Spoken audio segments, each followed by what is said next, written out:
Ardennes 44. There's a whole lot of stuff you get. Pretty box, of course. 3 full double-sided counter sheets. Large 5/8 inch counters. Time record track. Order of appearance cards. 2 player aid cards. A rule book and then a play book, which just explains some of the concepts. 2 large colorful map sheets. And heck, I even got dice this time. Now I know that Holland 44 came much later than Ardennes 44. This is the one I played first, the one I learned first. So as I'm looking at the new Ardennes game here, I'm going to keep saying to myself, oh yeah, that's just like Holland 44, but no, Holland 44 is just like Ardennes 44. Let's take a closer look. This is the entire map. East end here, west with the Meuse River there. See, it's very busy. A lot of heavy terrain. It's the Ardennes after all. There's not a lot of space on the edges for any kind of charts or tables or anything. Just a very scant few.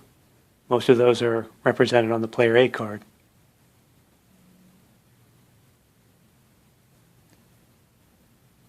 A little closer in, this is from the south looking north. See the variety of terrain types. Have some clear hexes there, light woods, the heavier forested woods, and then we have these heavier hex sides enclosing these areas, and the streams are actually running kind of through the middle of the hex.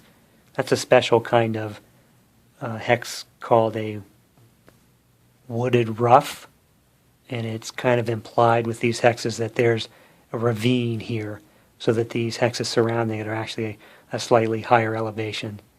So these can be dangerous hexes to occupy for the defender. But here are some streams, more typically running along the hex side. So those will be hex side terrain features that inhibit combat movement. And of course now we're seeing some different types of dwelling hexes, from a small village to a town, slightly more built up.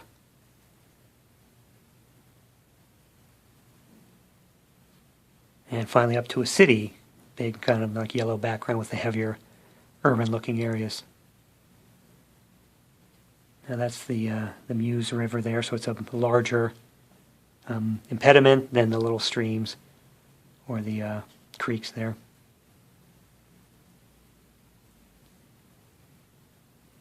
And there are the different types of roads. Primary road, this sort of reddish brown. Secondary road, and then when the secondary road goes through a forest, that's kind of a different kind of forest road there.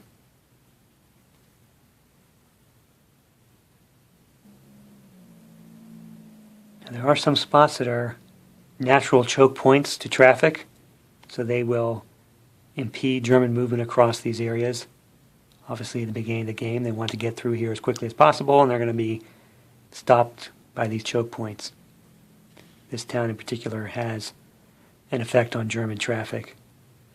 Also, there are these borders here for the different, larger army formations. And at the beginning of the game, the forces must stay within their area. And once they reach the end of the border line, then they're free to move in any direction. For a certain period anyway, you have to keep your formations intact by their army association. At a scale of about 2.5 kilometers per hex, most of the units are regiments. 3 is the number of steps, but also the stacking points. Those things aren't quite synonymous, but they're close. There are some units, especially some of the American units, that are broken down into battalions to represent how thinly held the area was to begin with. There are also vehicle type units with the silhouetted armored units. as well as the sort of standard armored units with the NATO symbols, as well as artillery groups.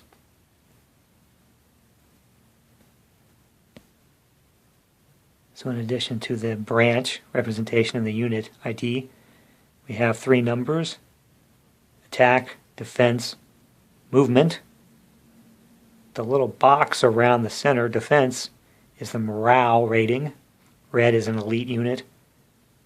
White is green. And no box basically means veteran. These come into play with determined defense and other little aspects of the game that can come up, but really they don't have that big an effect. Now that black box with the number in it is the stacking / step size. 3 steps can stack in a hex, plus 2 steps of free stacking units. This is really kind of confusing, but basically there's a step, there's 2 more steps, that's 3, and then I could have 2 free stacking steps, and that could be silhouetted units or artillery, but this is a single step unit, so I could get 2 of those along with those 3 steps, or 1 of these 2-step units. So it limits the amount of stacking you can do in 1 hex. You know, a lot of German units are 2 steps, and they're hard to get a lot of power in one spot. Americans have quite a number of 3-step units. Now, there are really only 2 scenarios. There's the campaign game, which starts with the full setup on December the 16th and plays through December the 26th. That's a lot of game. That's 29 turns. There are also slight variations of that. The 6th turn, the 8th turn, but really it's just the full setup on the 16th. And you play 6 turns or you play 8 turns. There's also an extended game that takes it through the December the 30th. So you add some time to really the American counterattack. But otherwise it's just full campaign depending on how long you play. You know, are those options. Then there is a Patton's counterattack, which starts on December the 22nd, and it has a full list of setup, so you can sort of set up the positions as of the 22nd, and then play that through to the 26th or the 30th, depending on how far you want to take it. Now this is turn 3 of the 6-turn short scenario. This really is the learning scenario for the game. You can play it on 1 map, just the east map. I mean, it's the full setup still, so it's a lot of game, but you can groove some of the techniques, especially, critical in the opening moves on both sides. And, focus on short-term gains, make your mistakes, and then set up and do it again. Now by the turn track, 6 turns is 3 days, the 16th to the 18th. But notice there's a night interlude in between each of the 2 day turns. Now, these are full turns with the full sequence of play. These are kind of partial turns, where each side has the chance to move a small number of units on a little bit of fighting, potentially some replacements, that's what these numbers mean. But, very abbreviated. So yeah, I mean, there's 2 turns in a day, but actually there's 3 turns in a day. So it's 6 turns, but it actually is 8 turns.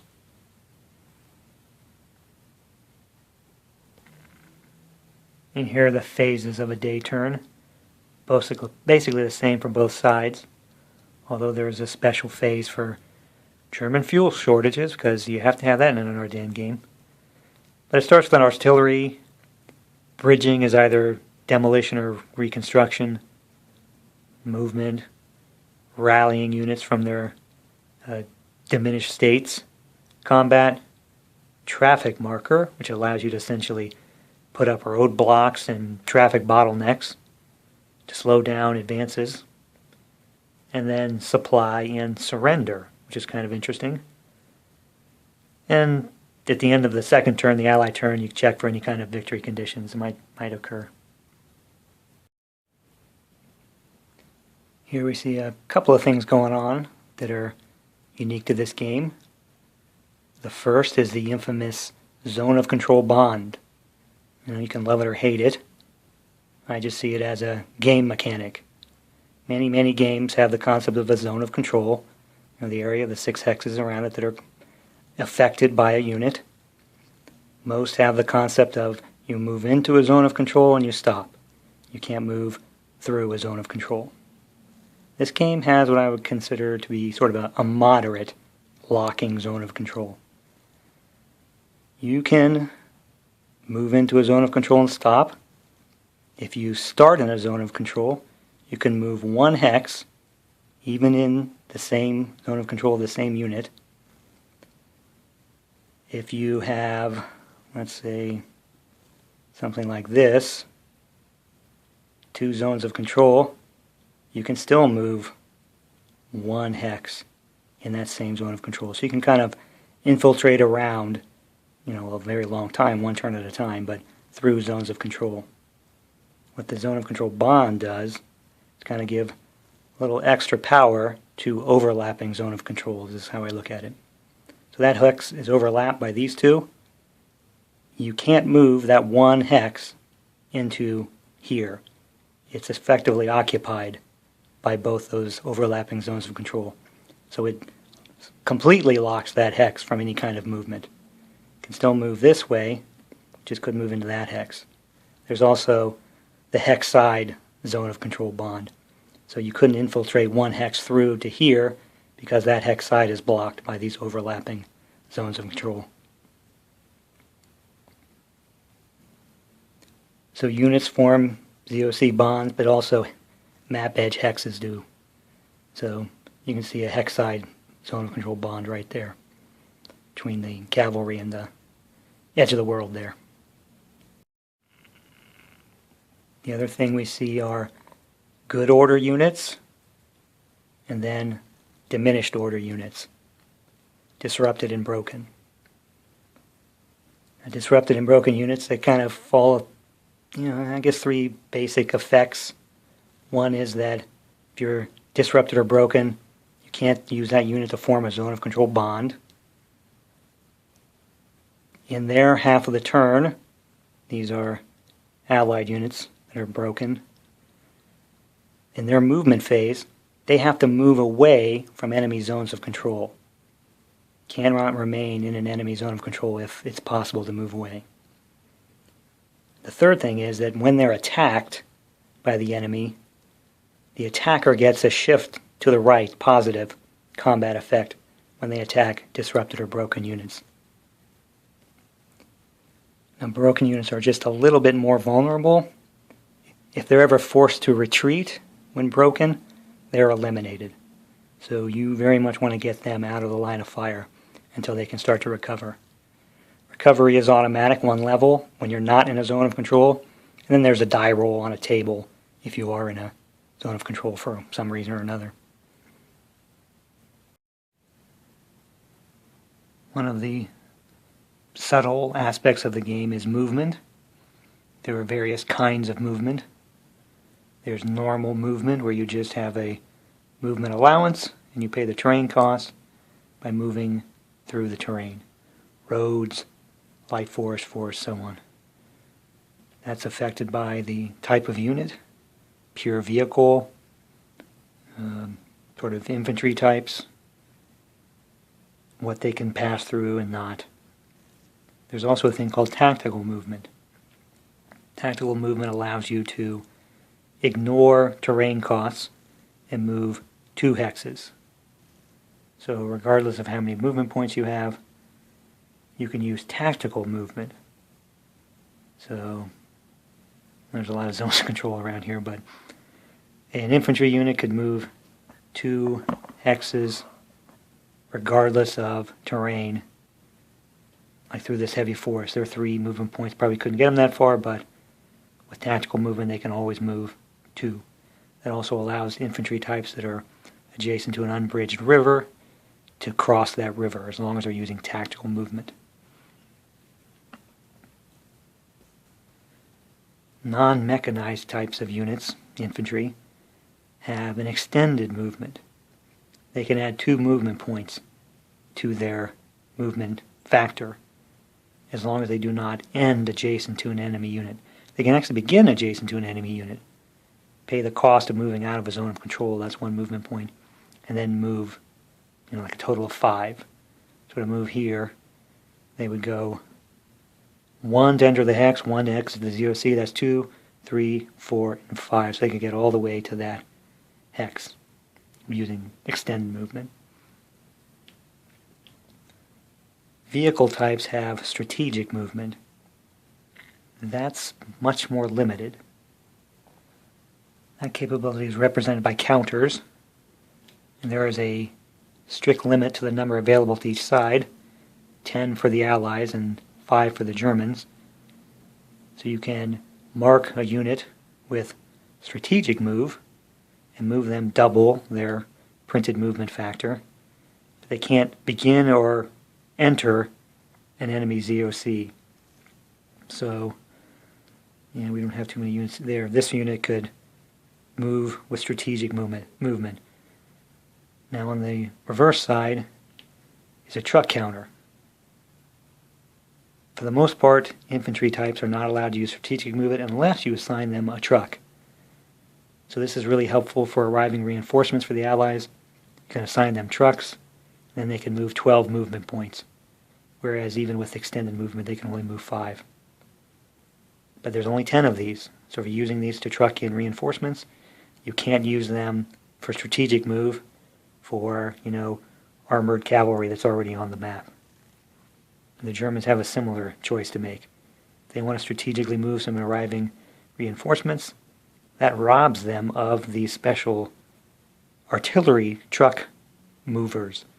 So that's an artillery unit that would not be able to move because the counter was being used for strategic movement. Now how about artillery movement? They have movement factors on their counters, just like the other branches. 1 on the front side of an American counter here, 5 on the reverse. Germans, many of them have a 0, meaning they have no inherent movement. Now the 1 really means it gives the artillery unit a capability of shifting 1 hex, kind of getting itself in a better firing position. Move more than 1 hex, and you have to flip it to its fired side, meaning it can no longer provide artillery support. Now the American Allied units have a 5 on the reverse. So essentially they move with vehicle movement points with 5 assigned to them. Germans not so lucky. They have a lot of the units, the Nebelwerfer types, with a 1 on them, so they can shift, but many of the pure artillery types have a 0 and can't shift at all and can't move under their own power. That's where these special truck units come from. There are only 5 of them. They are specific to the Army, so there's 2 for the 6th Panzer Army, 2 for the 5th, 1 for the 7th Army. And those can be used to transport a German artillery unit. So with only 5, that's going to leave a whole lot of German artillery back behind the lines, struggling to catch up. But what is true for both sides is that when you move them, the 5 movement points, those artillery units are not capable of firing until the following turn. The Americans could move and then resupply the next turn. The Germans would just move and then pull those truck markers off. The good thing about this is that you can supply a German artillery unit, move them with the trucks, but not lose that supply status. They'd still be supplied and ready to fire when they stop and take those truck markers off. Combat is fairly straightforward. You have attack factors to the left, defense factors in the middle, stacks, create the number of total attack versus defense, create a ratio, an odds ratio, roll the dice on the CRT and apply the results. Now defenders get the benefit of terrain. They call it defensive combat bonus. And all terrain types have a different number that's added to the defense factor. So for instance, clear is 0, light woods is 1, village is 2, a town like St. Vith over here is 3, and so on. So this would actually have a defense factor of 4 and 20 attack factors. So 5 to 1 is a pretty devastating attack, but we're not done, because we also have armor shifts. The side with the armor, with the higher tank quality, this number here, is entitled to a shift on the attack. Now the defense can cancel it out if they have a higher factor. So if this American force were to attack this force, their 3 would be canceled by 4 of the defending German unit. But this would end up being, let's see, 14, 620, 4, 5, tank quality shift. That's 6 to 1 odds on the CRT. Suppose we had a German artillery unit right there. They could contribute an artillery barrage attack against that unit. The 4 is the range. That gives the attacker 1 shift to the right. So that would be 20 to 4 plus an armor plus an artillery shift. And once we use them, we would flip them over to their fired side. But maybe the Americans have their own artillery unit. They could fire a defensive mission. They would flip to fired, and then they would get a value, potentially a shift, to the left to reduce the combat odds. So that Allied mission, Allied player would roll a die and get anything from a cancellation of the attack, like it was so significant that mission that it caused a casualty and canceled the attack, to just shifts to the left in their favor. The CRT is a fairly simple table. Low odds to high odds, 1d6. No die roll modifiers, just shifts. And then you apply the results. It goes anything from, well, the very high end, a defensive shatter is a step loss, a retreat of 4 hexes in becoming broken, down to attacker losses. In between there are varying sizes of retreats, a exchange, engagement. Exchange is basically both sides taking a step loss. Engagement means the defender is locked in place. Firefight, FF. Well, let's talk about the retreats first. The defender can actually choose to conduct a determined defense and try to cancel a retreat.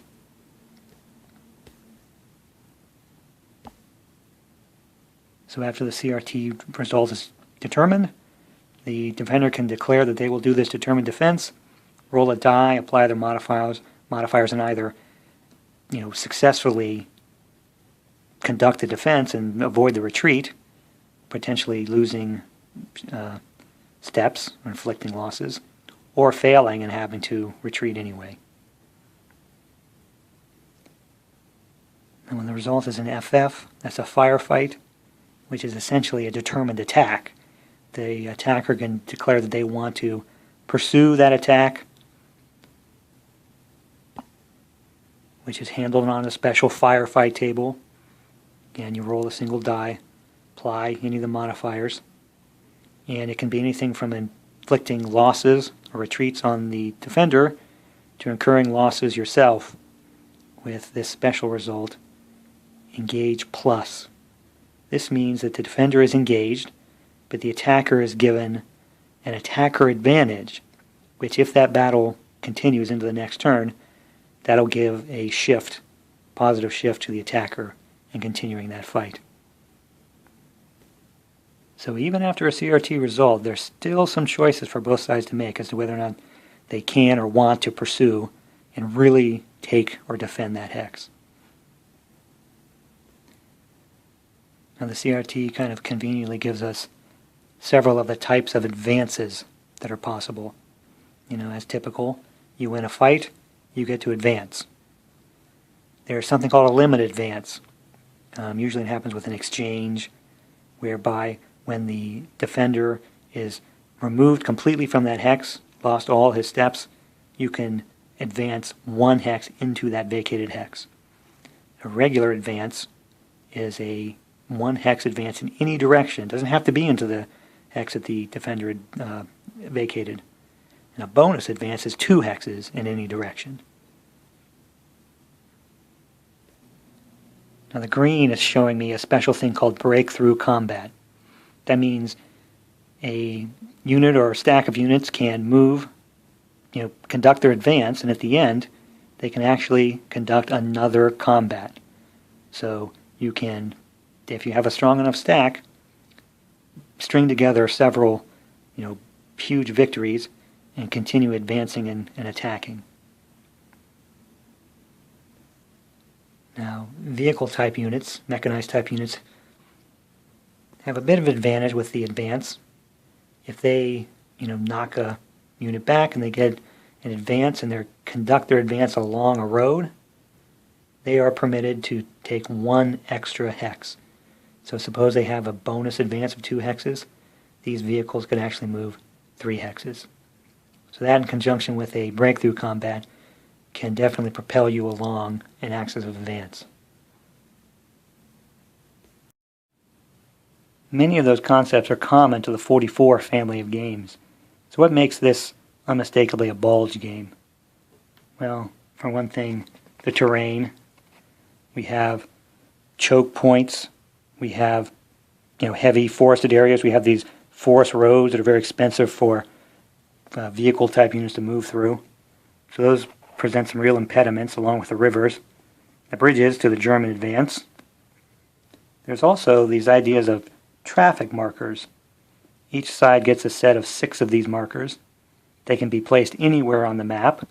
They're numbered 1 through 6. And you can place them behind enemy lines, behind your own lines, wherever you want.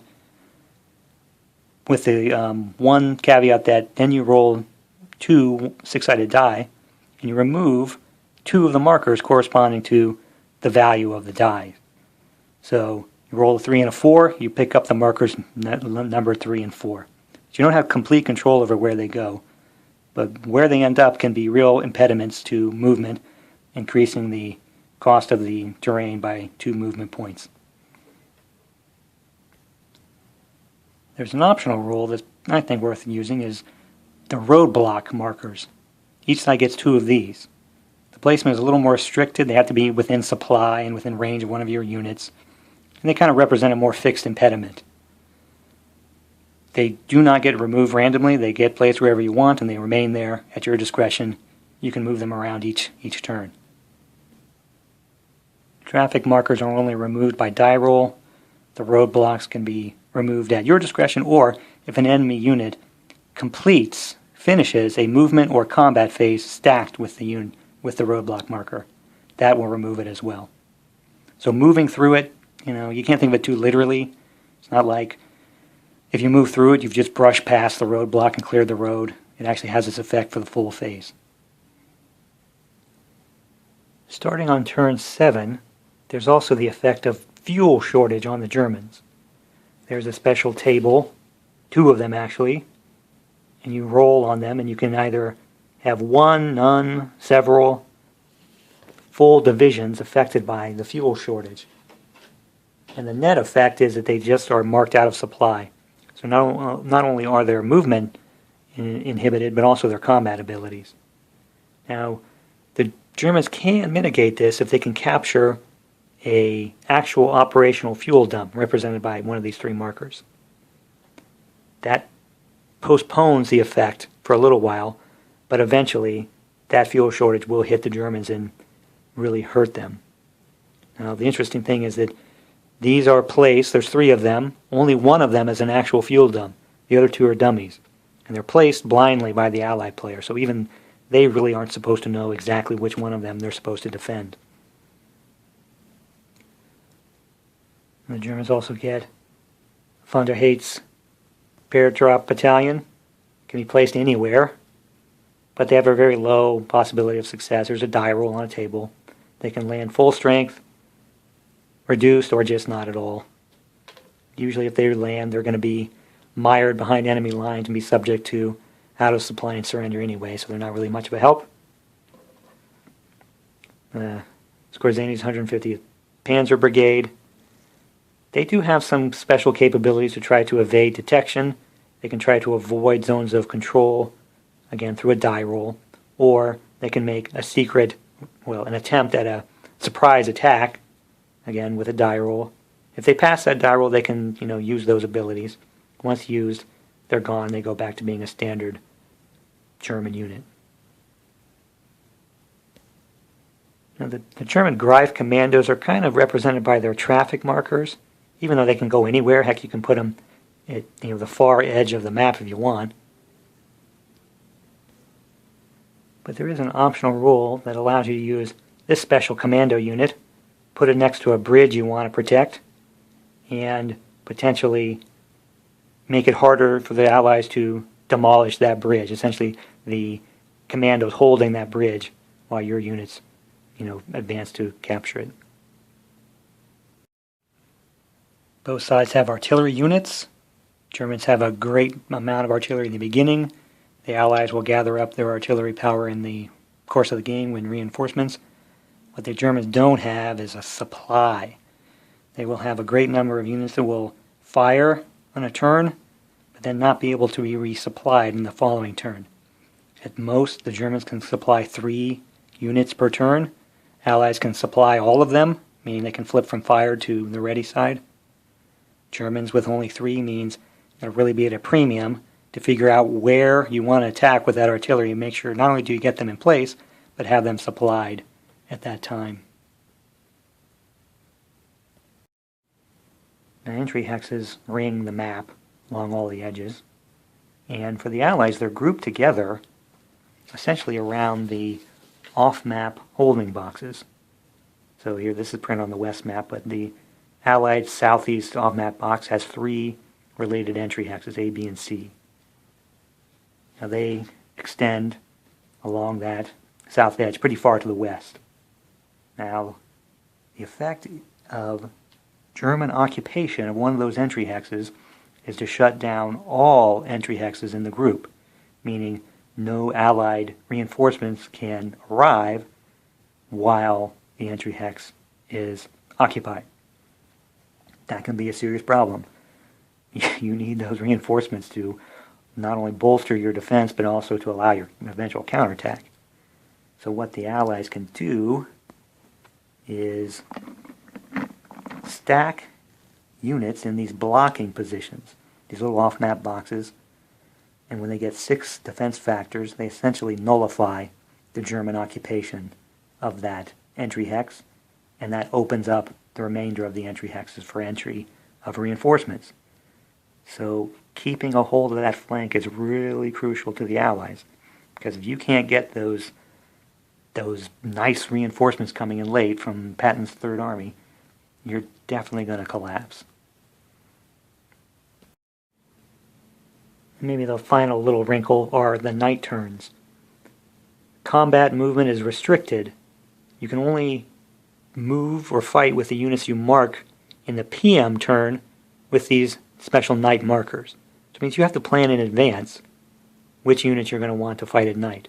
And they'll be limited in that PM turn, but then have capabilities in the night turn, whereas most of the other units will not. So a maximum of 3 stacks. The slight twist to the night turn is that the order flips. It's generally German first, followed by the Allies, and in the night turn, the Allies go first, followed by the Germans. So you kind of get a double turn if you play your cards right. You get some units under these night markers. I think they can be bigger for the Germans. If they can really get someone going at night, they can open up hole and then have the first move in the morning and really exploit it effectively. Okay, one more little thing that I think adds a little flavor and uniqueness to this game, and that is the special Allied engineering reinforcements. Basically, these are little ad hoc engineer battalions that get thrown into the mix as the situation starts to develop. So on several of the reinforcement turns, you will be given a set of these, and they can be placed on any town or city hex, not the little circular villages there, but relatively big areas. And they don't have a lot of combat power, but they get to pop up immediately. They're not entering from a map edge. So that means they can be placed just at the point where they're needed to be a little speed bump. They don't have a lot of staying power, but it can be just enough to hold off the Germans just long enough for some real reinforcements to get into place.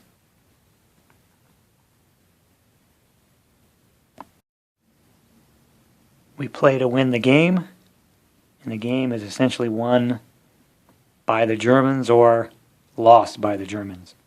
If the Germans can capture, well, they can win a sudden death. They can, of course, exit enough forces off the Meuse River on the west map, essentially go and capture Antwerp. They can win if they capture enough of these victory point hexes. They are the ones with the yellow star, well, like up here. Capture enough of those, you win. That's both in the short terms, 6 turn, 8 turn, but also the campaign game. In the Patton's counterattack scenario, the onus is more on the Allies. They have to control victory hexes, but also control the Bastogne hexes. The Allies do have sudden death victory conditions of their own.